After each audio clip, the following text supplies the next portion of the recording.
Hummingbird by Robin Becker. I love the whir of the creature come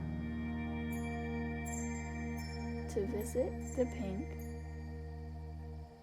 flowers in the hanging basket as she does most August mornings, hours away from starvation, to store enough energy to survive overnight. The Aztecs saw the refraction of incident light on wings as resurrection of fallen warriors.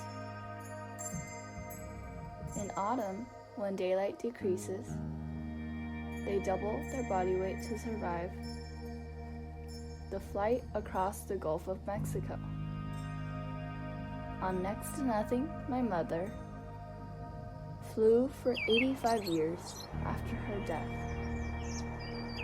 She hovered, a bird of bones and air.